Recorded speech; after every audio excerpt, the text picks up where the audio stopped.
Welcome. My name is Jessica Danielson. My pronouns are she, her. You're welcome to call me Jessica or Jess. Either is fine. I'm an associate professor here at NDSU in the counselor education program.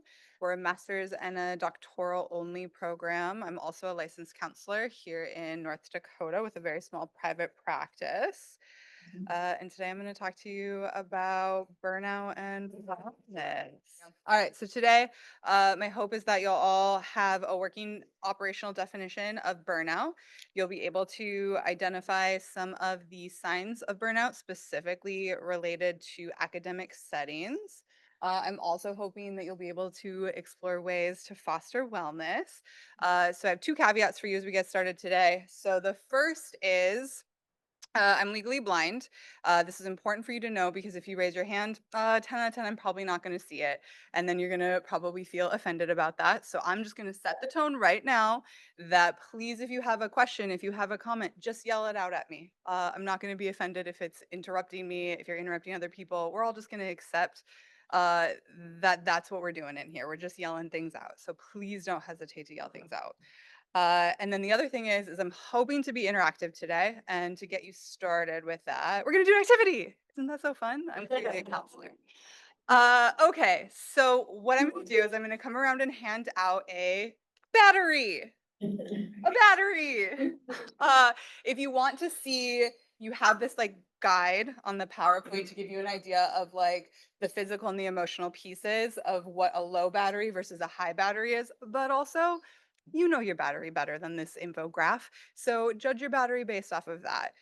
But what I'd like you to do is go ahead, take a minute to think about where your battery is right now as you're starting the new academic year. So there's no concrete rules to this. You can color it in, you can write in the little boxes. This is so low stakes. It's just a nice, easy reflective for you. All right, so I won't make you all share your batteries, but I am just curious if anyone is willing to share. Uh, like you can show a show of hands, maybe for the easiest. On a scale of 1 to 5, 1 being the least, 5 being the most. How satisfied are you with where your battery currently is at? One was the least. Yes, 1 was the least satisfied. 5 is the most satisfied. Okay. So kind of a mixture. Most people in that 1 to 3 range with a couple people a little higher. All right, that's helpful. So I'm not going to read this entire slide to you because I know that you are all very intelligent, competent human beings. So I'll also let you read this. But this is a study that is done every year based off of university staff and faculty. This last year, there was 9,970 participants, and here are the various percentages of what you can see in terms of like my job has taken a negative toll on my mental health. Do you feel burned out because of your work? I needed help for emotional or mental health problems, including feeling sad, blue, anxious, and then also the level of endorsed positive mental health or AKA well-being. So when you look at this, is there anything that stands out or surprises you? I'm surprised by how many, like the percentage of people that endorse a positive mental health well-being, considering the other percentages, if you add them up, majority, more than 50% have had a toll. Yeah, I was also surprised by that. I was certain that that 57 was wrong. I'm not questioning their research methodology. It's like, huh, that surprises me. That's higher than I would have thought it was. Any others? It's good to know I'm not alone. Not alone at all. Mm-mm. No. All right. So according to the World Health Organization, the actual operational definition of burnout is a syndrome conceptualized as resulting from chronic workplace stress that has not been successfully managed. So something that I think is really interesting when you're thinking about burnout and how socially and societally we use the language of burnout. I don't know if you've all heard this, but I've heard it more of like a common buzzword, like where people will say like, oh, I'm so burnt out from chores. Oh, I'm so burnt out from insert thing. But according to the WHO, really burnout is currently only classified as a specific workplace thing. So that's always something that I think is really interesting when we think about burnout and what it means to us and societally, how we might be real time restructuring that. Something else that I'd really like to point out related to burnout is that it can be systemic and not just personal. So we do have a personal responsibility in our burnout, but there is also a systemic responsibility, which we're going to talk about on the next slide, of two different cultures that impact specifically us in academic higher ed um, environments. But burnout is not only our personal responsibility. This should also be the responsibility of our supervisors, our chairs, our deans, our provost. Like, it's the university's responsibility as well, not just us. So when you're thinking about burnout, uh, the three key factors here are exhaustion, which can include that like emotional exhaustion. I like to kind of think about this as like, at least for me personally, this might not resonate with all of you, but like, it's really this mentality of like, I just don't have any more fucks to give. Like, I just don't have it in me. So like this just like mental exhaustion. It can also manifest as like feeling more down, having a lack of energy, being unable to cope with things. So exhaustion can really look different depending on who you are and how you experience that. But overall, we're thinking about that like emotional and mental kind of exhaustion. The next one is cynicism.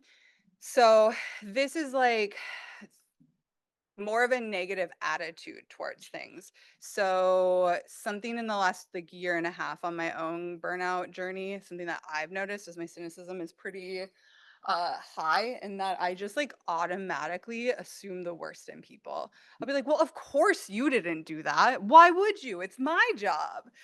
When really like that's not a helpful response, but it's definitely a burnout response. So thinking about like your negative views, this could be critical of your working conditions or even other colleagues. So you might experience this from other colleagues and also see it in yourself. Maybe feeling numb, having a level of like apathy towards things. Like, this is not going to get better. This is just how it is. I don't have any power over this. It just sucks. Um, and then the next one is reduced performance. So this is more specific to like tasks that you have to do. So feeling negative about tasks. Like one of my jobs here at NDSU in our department is that I run NDSU Community Counseling Services, which is a training clinic for the community in North Dakota. I have so much paperwork in that clinic. Like, and I look at my task list sometimes and it has like this last in the spring, I had like 450 tasks that I had to sign off on and review. And I was super negative about that specific task. Just really had a wall of awful happening around that. And then I was getting avoidant, and then it just snowballed and we kept, I swear, those notes make babies in there. I don't know. But you can also have difficulty concentrating, feeling like listless or restless, lack of creativity, and then like reduced professional efficacy. So these are all signs of burnout. You might have some and you might have all. Again, it's a whole spectrum. Burnout is not a destination, it's a spectrum. So sometimes you might be teetering into it, and sometimes you might be like, you're crispy, you're burnt. So it's a whole spectrum. Any questions or thoughts on our operational function of burnout? All right, then let's talk about some cultures. All right, so I've done multiple presentations on burnout and wellness, and this last year I started to really think about this slightly different, especially in higher education, in that when I'm talking about like this is a personal journey, it's also a systemic journey. I think what we're missing in the conversation in our setting specifically is about the cultures that we're combating as people who work within a higher education system. So we have two societal cultures that come and merge together in the work that we're doing, which makes it really hard to think about wellness and to think about burnout. So both of these cultures feed burnout culture and can lead to other negative impacts. So the first one we have is burnout culture, which the actual operational definition is this is refers to a workplace or societal environment where executive stress, overwork, and emotional exhaustion are normalized or given encouragement. So when we're thinking about this, like in our academic settings, this really is this idea of like we should be like sacrificing things for our work. We should be available all of the time. Like, why aren't you emailing people at 9 p.m. at night? Why aren't you emailing people within this amount of hours? How are you not doing this added work? Like, maybe you need to like stop doing this project that you really enjoy doing because you actually need to be doing this. So this is just like burnout culture in and of itself. And then I also gave some like examples of how burnout culture can be evident in like the way that we structurally exist in academia. So like those increased workloads, those increased expectations, but we're not necessarily getting a lot more resources to do this work. And then also the cultural pieces of those. So thinking about like what might the stigma be, like this is an example maybe specific to faculty, but also I'm sure staff probably have this too, where sometimes the expectations are different. So like in my program, we have one man, and like I know he's not the best at responding to emails. He acknowledges he's not the best at responding to emails. Students will come and say, "Oh, I emailed this person and I haven't heard back and I emailed them a month ago." Versus as soon as I don't email somebody back within 24 hours, somebody's like reported me to my chair. And I'm like, "Whoa, what is happening here?" And so we do have some of those pieces just like societally, culturally, and within our like academic structures. Are there any examples that you all can think of in terms? Oh, I really lost the lead there. Let me actually link that back to where I was going. That example was meant to be related to the stigma of like, I personally don't want to be known as the faculty who's not gonna do my job. But also that comes at a sacrifice of now, what does that mean in terms of like my hustling, which will go into productivity culture. So we also have some like level of stigma that we're looking at, and that expectations or standards might be different across who we're working with. Any other examples of how burnout culture might specifically be playing out or that you've observed or witnessed in your jobs? I think for me, it's the stigma of understanding that I will never be able to respond to every email and I will never be able to do everything that everyone wants me to. And they're just gonna have to deal. Hmm. Yeah, we can't be everything to everybody. And it's hard, it's a hard, like, you used to be like, I know I could keep up, I know I could make everyone happy, but now it's like, yeah, I know, you're upset again. Yeah. Here we go. Talk to the university. Like I'm one person. Yes. I had a situation where, and it wasn't here, but, I had an employee that always worked, like she was responding to student emails at 9 o'clock at night. She was a staff person. She was, office hours were from, 8 to 4:30, and she was responding to emails all night long. And I asked her about it. I said, why you need to not do that? And she's like, but I have to, otherwise they get upset because I need to. I said, no, we're building that expectation by responding to them. We respond to them at 9:30 at night once. And now next time, if you don't, now they're upset because we built that expectation. And so I think sometimes we put those expectations upon ourselves and then it gets shared out and it's expected by others. And we can't keep that up forever. And it's also not fair to the next person who comes in to take the job when they leave. Well, they were able to do it in 40 hours. Well, no, they weren't. They were spending 80 hours a week. And so we don't necessarily recognize how much it really takes to do that job. Any other examples? All right, so the second prominent culture that we have in higher education is productivity culture. So this is really the idea in which like we have to be constantly on a journey to improve ourselves. We have to be self-discovering. We have to be productive. There's generally a belief around productivity culture that rest is something that is like bad, something that we shouldn't be doing, something that we should be guilty about. Uh, and again, we have similar elements of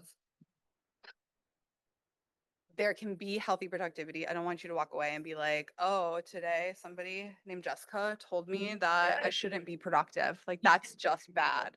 There's a difference between helpful productivity and toxic productivity. And we're really talking about toxic productivity here. So, like, the idea that you shouldn't be taking breaks, you just should power through to get everything done, that you should be expected to not have boundaries at work, that if you're not feeling well, it doesn't matter, work through. So I'm really talking more about toxic positivity than toxic.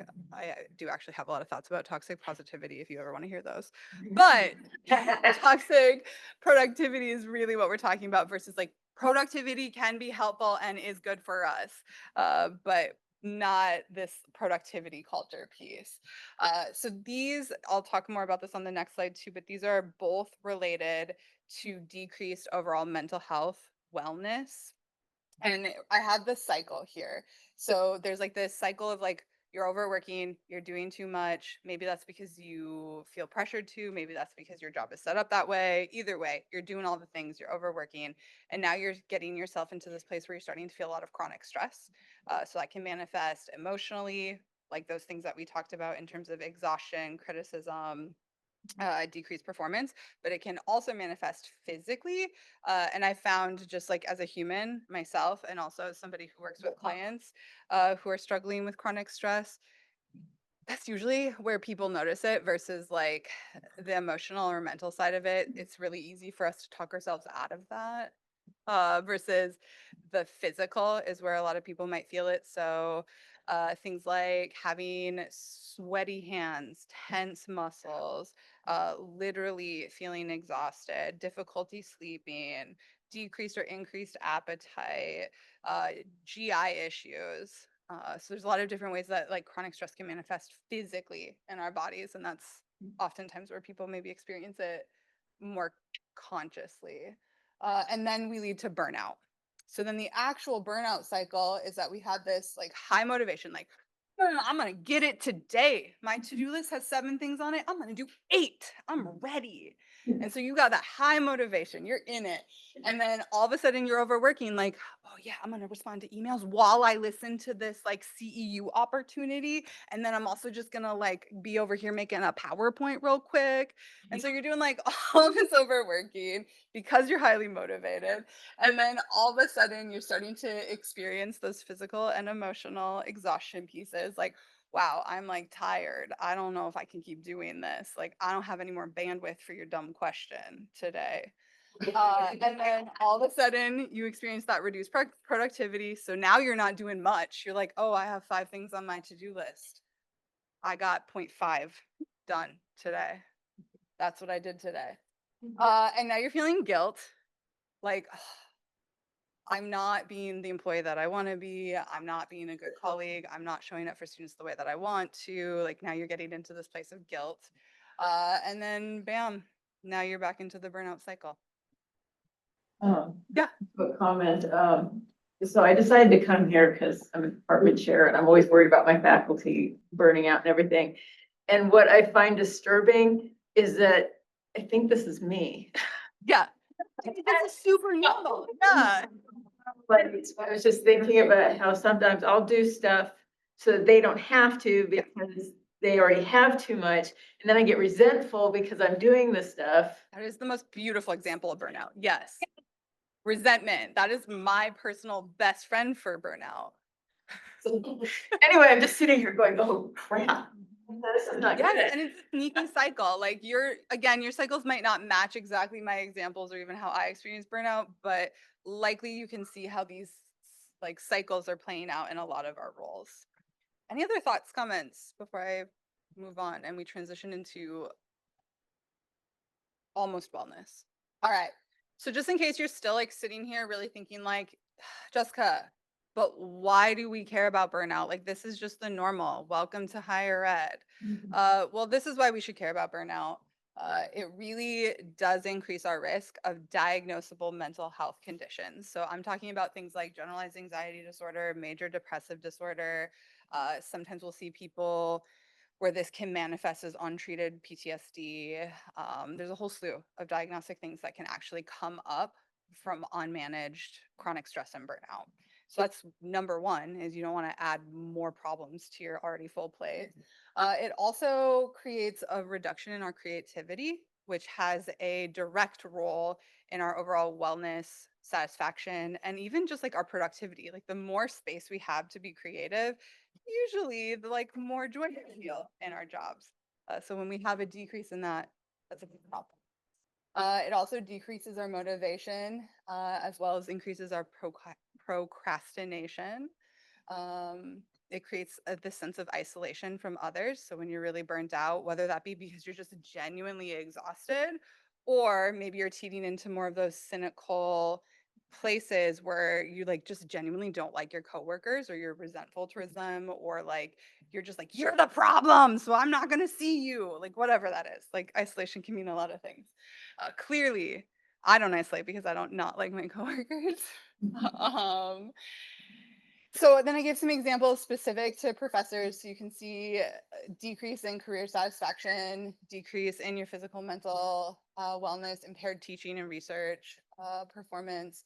And then at an institution level, which this is a hot take and somebody's probably going to email me after and tell me, because this happens a lot when I do presentations at NDSU, where somebody emails me after and is like, you can't say that to people. So I don't know, here we go. I think you can see these at NDSU. I personally have experienced an overall general decrease in the morale of our institution. So like I'm seeing that personally, whether it be staff, faculty, like our whole community generally seems to have that decreased morale. We also have lower student engagement. I don't know about other programs, but in our program, I definitely experienced that. Um, Also just like the higher absenteeism, whether that be again students, faculty, staff. This summer was the first summer that I really experienced this, and that like I have never gave as many B's in my summer class as I did this year, and I actually had several students who should have gotten C's, which is actually super detrimental in our program because we don't accept C's in our program. You have to have a 3.0 to stay in the program. And you can't move on into subsequent classes if you receive C's in them. And a large amount of that was related to absenteeism. Like they just weren't coming to classes and they weren't submitting assignments, but they also weren't communicating about those things. I've also noticed that in my department of faculty just like aren't around as much. Like oftentimes I'm the only faculty who's hanging out in our suites. So those are some impacts on well-being. All right. So how do we prioritize our well-being? I'm going to primarily focus on our individual journey, though ideally all of these things could also be elevated to a systemic level. So supervisors, chairs, deans, all could be help fostering a lot of these things. But here are some of the ways to prioritize well-being, and some of them you're really not going to be sold on, and so I'll try to do a good sales pitch for you. I'm not a salesperson though, but we'll give it a try. So first and foremost, I really appreciate this question of like asking yourself, is this job taking my peace? Like, am I getting peace from this job? Because I think that that's also just like a really helpful way to frame like, where are you at? Like, at the end of the day, is your job worth this like distress that you're experiencing? And I know it's not that easy. We all got to pay our bills. Um, but a big part of that is just like checking in with yourself. Where are you at with this? The next part is thinking about rest as a non-negotiable versus something that you can always slough off. Rest is absolutely something that we need. The research around rest is very bolsterous. It talks about how rest is something that actually like it's tied to boredom, it's tied to our creativity. Like this is like what we need. And I did create, like I did not create this, but I included this infographic of different types of rest because I think we often think, or at least maybe it's just me and the people in my circle, when I think of rest societally now, maybe this is like oh, I'm gonna rot for 3 hours. I'm gonna sit on my couch and I'm just gonna scroll. I'm scrolling. Ha ha ha, chuckle, chuckle. Let me send that reel to somebody. Sure, that can be rest. I'm not saying that that can't be. But if that is considered rest, it's really only one type of rest, and we should be thinking about all 7 types of rest. So we're thinking about the physical rest, and there's examples up here. We're thinking about sensory rest, mental rest, creative, emotional, spiritual, social. I don't know about all of you, but when I think about the types of rest that I'm doing, I'm not doing well on this. I'm definitely not getting sensory rest. I think I'm probably overstimulated most of the time. I'm also probably rarely doing emotional rest in my world. I've created a dynamic in which I'm like kind of always on call. So I'm not personally doing very well in those, but a part of this is how can you incorporate rest as a non-negotiable? And that's up to you, right? Everybody needs a different amount of rest. Some of us might be okay with like a 15-minute rest break, and others of us might need to be a little bit more mindful and being like, okay, I need to have at least 2 hours in my day in which I can like turn all of this off. So it's really playing with it and finding what works for you. There's not a one size fits all to any of this. Okay, I'm going to be mobile. I just really visually need to be on this side. I just can't do this. All right. Now I feel much more free here.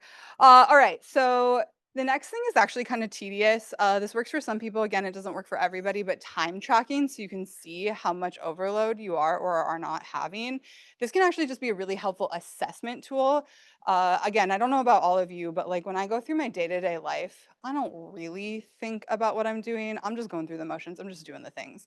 But when I really stop to think and take inventory of like, how much time did I spend emailing today? How much time did I spend answering questions? Whatever that is, I suddenly realize, huh, no wonder I'm so tired and I did not get anything done on my to-do list. So it can be really helpful to do that kind of time tracking just to see how much you're actually overworking or overloaded. Because it can be really easy for us to just like normalize, minimize, not really acknowledge, like, oh, I just had to do these things. So that's one thing that can be helpful for people is to do that. Uh, Saying no. And this is definitely oversimplified in that I'm telling you, like, just say no. And you're all like, just say no. Yeah, Jessica, I'll just say no. But really, we all do, especially as women, for anybody who identifies as a woman, we need to be better at saying no to things, especially if it's overcommitment. Over the last couple of years, I've gotten into the habit of asking myself a couple questions before I say yes to something. So the first thing I ask myself is, do I want to do this? Is this something that I'm actually interested in doing? If the answer is yes, I go to the second question. The second question is like, will this actually help me in my career? Again, if the answer is yes, then I actually go to like okay, what's the actual commitment that I have to make to this? And do I actually have that space in my life? And if they're all yeses, then you get a yes. If they're no's, then it stops. It is hard. I will say that I have ended up saying no to a good amount of things now, just because like usually that second question of like, is this going to help my career? I think like I've already done that. Like, how is that actually benefiting me? Like, what am I learning? What am I doing? Like, that's been really helpful. And then also just the question of like, do I want to do this? Will it bring me joy? If things don't bring me joy anymore, I just don't do them. Uh, Life's a little too short to not do things that I'm excited about. So yes, so trying to say no more.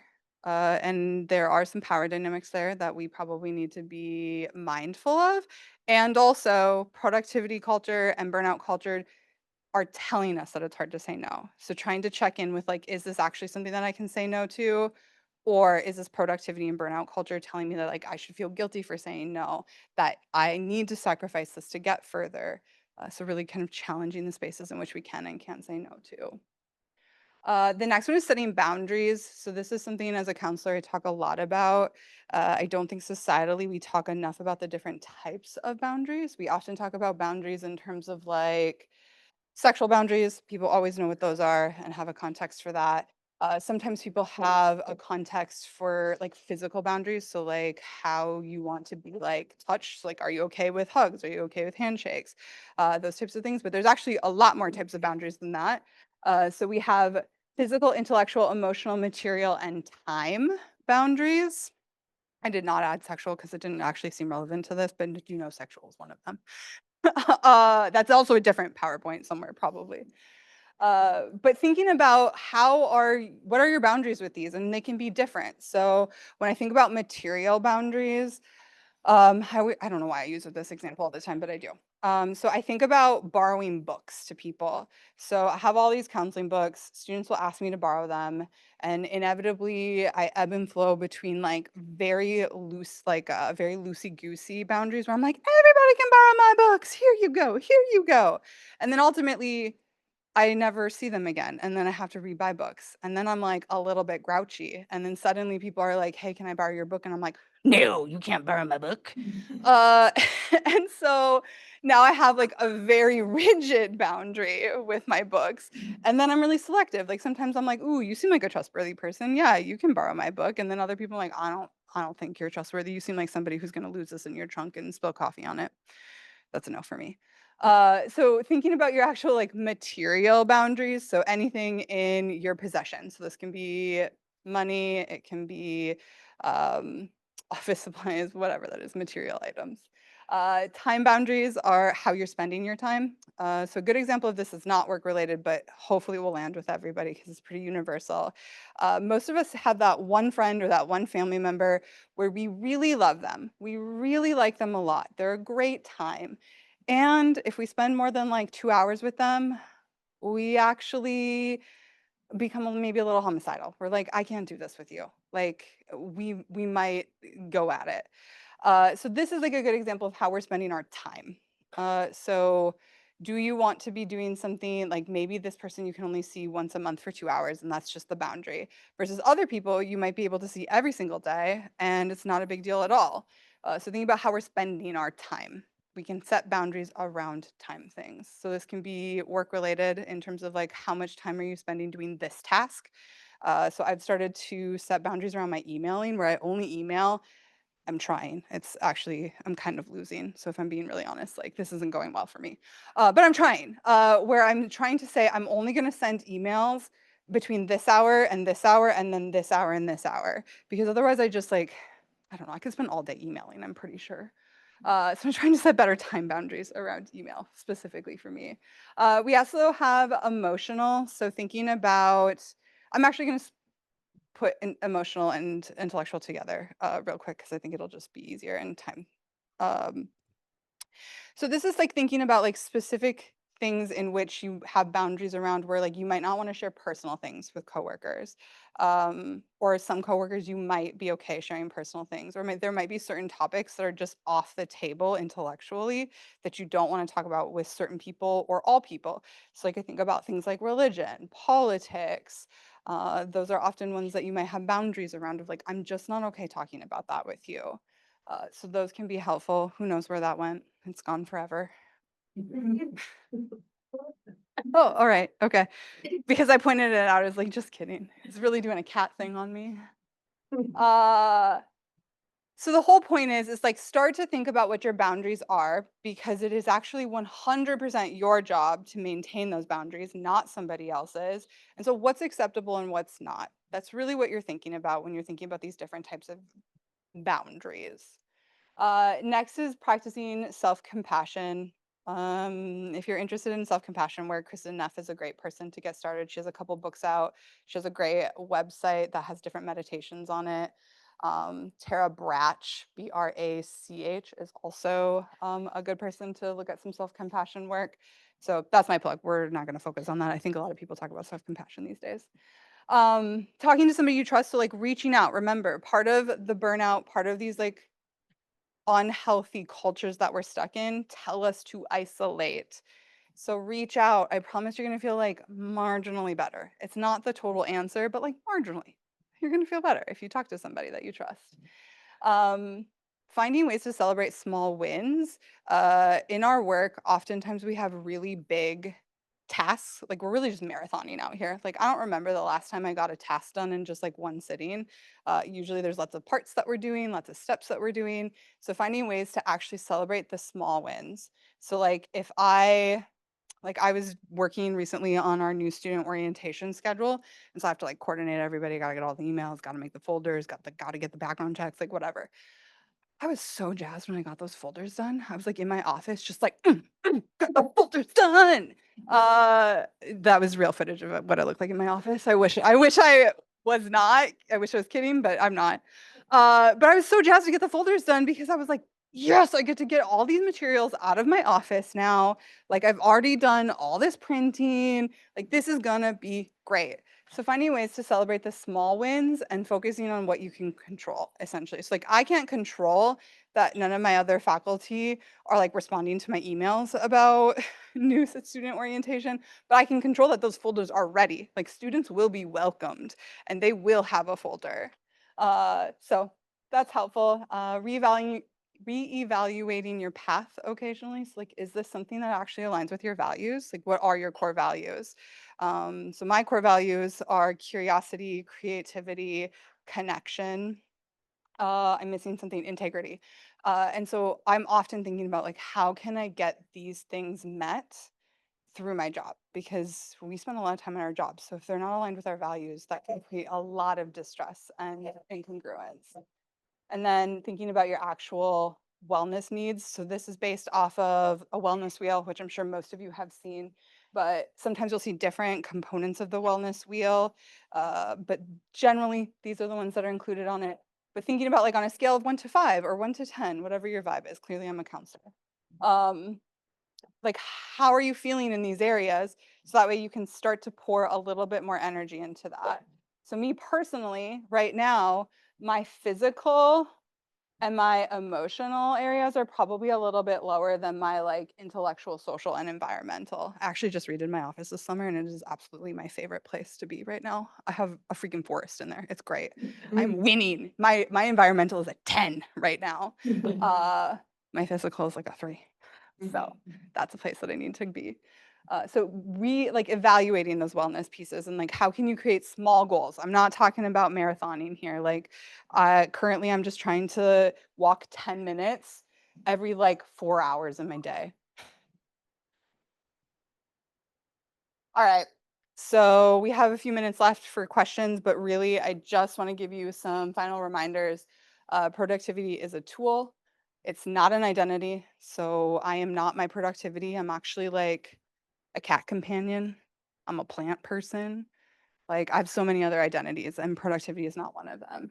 Um, it's not a moral value. So this productivity is not a value. It is just a thing that we do. It's an action, it's a tool.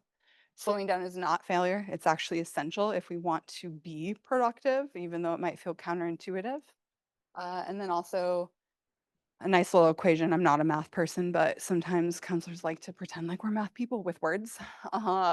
So when you're thinking about sustainable productivity, that means that you have to have balance and you have to have boundaries. Again, this can look different for everybody, but you cannot have sustainable productivity without those things. All right, questions, comments, thingamabobs? All right, well, thank you for coming to my TED Talk.